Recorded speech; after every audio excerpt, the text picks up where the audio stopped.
I'm Charles Johnson, President of the Southern Regional Council. The Southern Regional Council has been a think tank for progressive issues in the South for 90 years, and for much of those 90 years we have addressed a paradigm of a South made up of two principal communities. One relatively advantaged white community and one relatively disadvantaged black community. The South is changing. These days, if you look around the South for those communities that are disadvantaged and dispossessed, most often they're still communities of color, but they're not all black. But what's happened has been that the new communities that have come in as a result of migration from other parts of the country or other parts of the world have come in and they've looked at the existing African American communities. The African American communities have looked at them, and they've seen competitors competing in a zero-sum game for scarce resources. And quite often when that has happened, neither community has benefited very much. But some folks have figured out that there is as much to be gained from collaboration as there is to be gained from competition. That a lot of the problems that each community faces are common to the other community. And so we have looked for situations in which African American and Latino communities have figured out a way to bridge that divide, to come together around issues of common concern, address them together. And we found some. We found them in Greensboro, North Carolina. We found them in Miami, Florida. We found them in Cobb County, Georgia. We found them in Atkinson County, Georgia. People who have come together around and across boundaries of race and nationality, figured out a way to find common ground and work together to address those issues that they face together. We've looked to find out what it is about the way they came together that enabled them to succeed. And we found some factors that are common to these communities and to these collaborations that we want to share with you. Each focus group we encountered emphasized the need to establish trust, especially when language, culture, and history serve as barriers. Coalition members have to quell fears, disprove popular stereotypes, and place people in situations where they can feel comfortable. Some of the focus group members have used church and faith as a vehicle to establish trust. Others have organized social events with food, music, and dance. Trust develops over time when people are treated with respect and dignity, and the actions of others are genuine and sincere.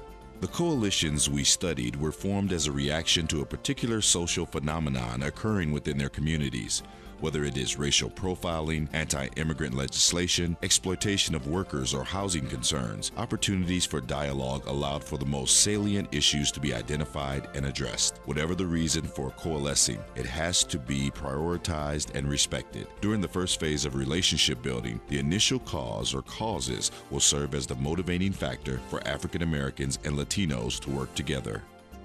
Language is a common problem in Black-Brown coalitions since communication is central to every facet of coalition building. Bilingual members are a vital asset to any Black-Brown coalition. People want to be heard in the language they speak most comfortably. Fortunately, within most of the coalitions we studied, there were always some individuals who could provide translation services. Coalitions can seek translation assistance from local colleges, universities, or service agencies, or perhaps they can establish their own programs to teach English or Spanish. The key is enabling coalition members to speak freely and confidently. This can be accomplished by translators who care about the cause and the statements shared within the coalition. The location is a symbol of solidarity. Coalitions need to identify a place that is easily recognizable, accessible, and safe. Entering into coalitions is a political act. Parents, children, undocumented immigrants, workers, educators, and other concerned residents all fear loss if their actions are uncovered. Churches seem to be the location of choice for most coalitions. Others had established offices where they could meet, strategize, and conduct their business. Although the initial issues is what brings communities together, it is the search for context that sustains the coalition. Community leaders must offer opportunities to understand the struggles, fears, and aspirations of both African Americans and Latinos. Context provides perspective that goes beyond the superficial stereotypes that exist on the surface. Latinos need to understand the history of African Americans in the United States, especially the modern civil rights movement. Equally true, African Americans have to appreciate why Latinos Latinos migrated to the Southeast. This process also establishes a sense of humanity and kinship. Coalition members evolve from being seen as stereotypical African Americans or Latinos to becoming individuals who are unique. Leadership is another essential element to effective coalition building. Leaders cannot be self-proclaimed, but identified by the community as persons who are trustworthy and capable of addressing the interests of all coalition members. 2 groups we studied had faith leaders serving in some leadership capacity. 2 others had grassroots organizers or labor leaders. What coalitions want from their leaders is respect, an understanding of the issues, the capacity to mobilize communities, the ability to think strategically, and the audacity to speak truth to power. Once a coalition is formed and a leadership is established, there must be a sense of direction and purpose. The agenda is the destination and roadmap towards group success. It contains those issues that resonate most deeply among African Americans and Latinos, and it outlines what should be done and by whom. Therefore, the agenda is also a tool for sustaining enthusiasm and empowering residents to act. It is a document created through a democratic process that represents the sacrifice and labor any coalition demands.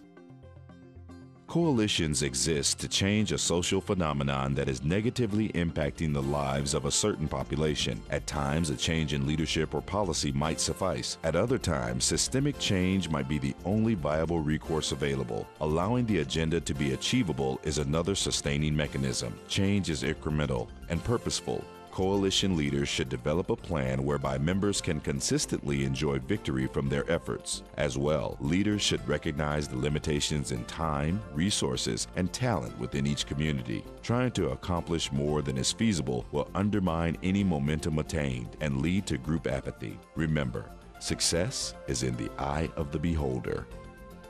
The reason for uniting usually stems from negative circumstances. People are angry, frustrated, fearful, and wanting to act. In the midst of building a coalition, there should be time for enjoying the company of others who were once strangers, but are now allies. The focus group participants always found time to organize potlucks, cultural events, or community projects that allowed men, women, and children to bond. Coalitions work well when members enjoy each other's company and appreciate what everyone brings to the table.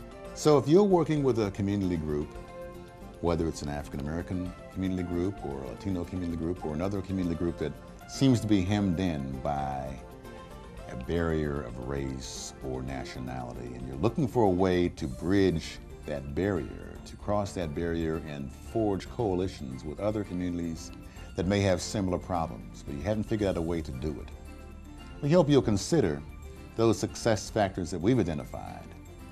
Try to employ those and see if they're helpful in making success in your coalition efforts. If you have any questions, please contact us at southerncouncil.org.